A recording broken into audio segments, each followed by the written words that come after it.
Our next storyteller, Jeff Frenster. Any Jeff Frenster fans out there?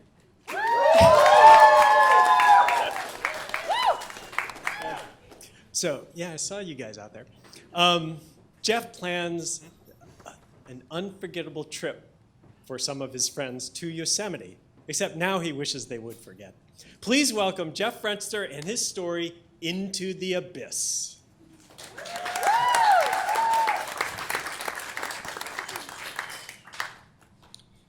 All right, good evening. A couple years ago, on a beautiful spring day, I'm standing at the top of Nevada Falls and taking in an incredible vista. The overriding feeling I have at that moment is that I'm home. You see, maybe like some of you, I've had a lifelong love affair with Yosemite. It's been in my blood. My parents introduced me to the national parks. I've probably visited Yosemite 50 or more times. This was a very special occasion this time, though, as Will alluded to, because normally I like to do solo adventures. It's a little time to be able to kind of recalibrate. I have a very people-intensive job, as some of my friends know, and so it's a time for me to kind of get away. But this time, I'd gone out on a limb, and only for the second time in all the times that I've visited Yosemite, I had invited along a colleague, a close friend of mine. Not only my colleague Jerry, but his wife and his college-age daughter. And this changed the dynamic for me tremendously in ways that I couldn't have predicted. Because I couldn't be my normal happy-go-lucky self the whole day. Quite naturally, I felt responsibilities as a host. So we're standing there at the top of the falls, and after an amazing hike, getting to see tremendous things, and even though I like living in the moment, I realized that we needed to keep moving on because we didn't have an infinite amount of time.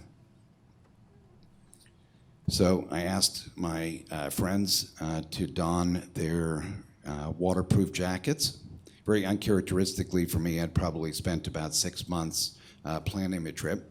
And indeed, my friend Jerry had gone into intensive marketing to get his wife to come along. His daughter was willing to go at the drop of a hat. And I even talked with her a little bit. And to be honest, I sold the shit out of the hike. But then again, with this particular hike, it's impossible to overhype it. It's probably the most beautiful set of scenery that you can see in Yosemite. So we start heading down, and out of an acute sense of preparation, I've brought such a heavy pack that a Sherpa wouldn't have anything on me.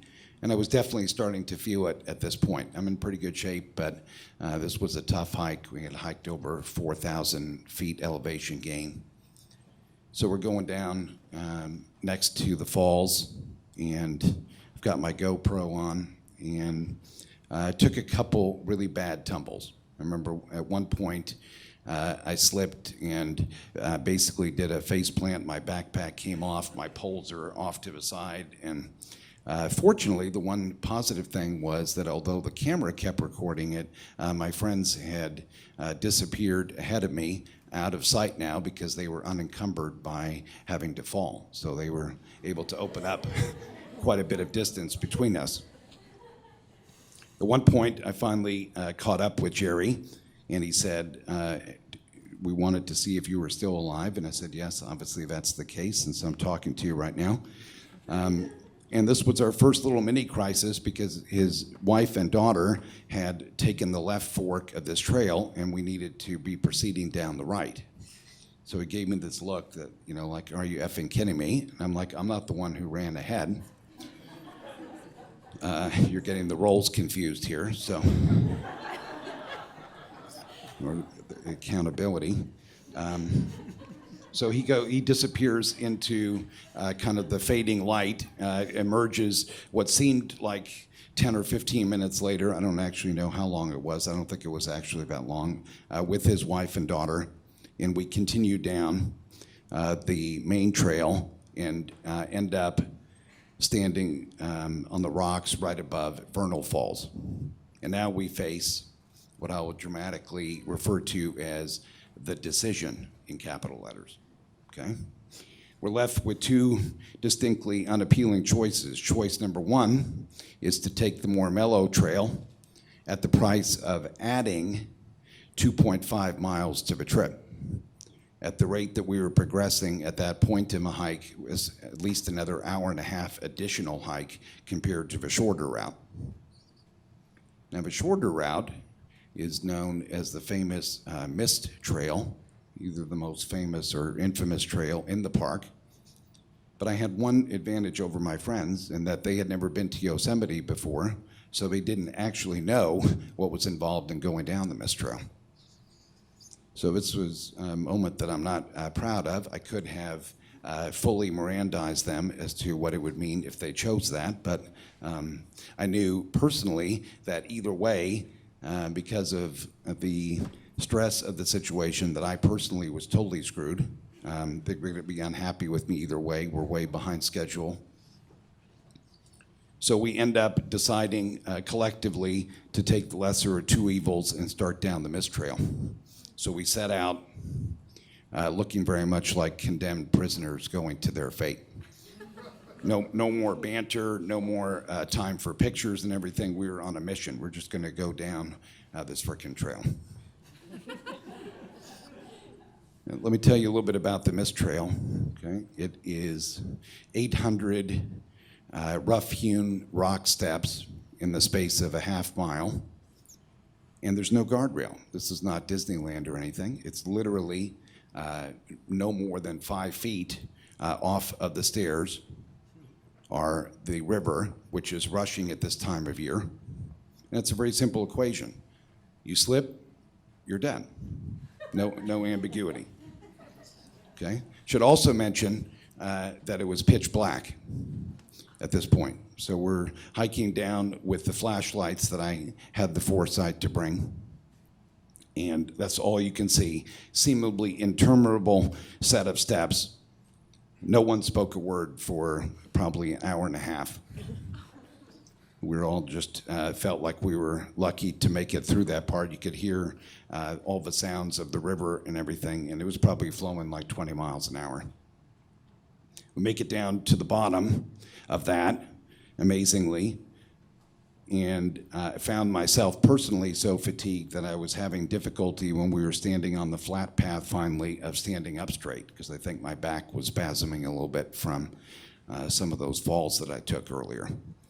We eventually, after another half hour, make it out to the point where the bus stop is about 100 feet away. And we're going to get on the shuttle and take it back to our car. So overall, it's been an amazing day.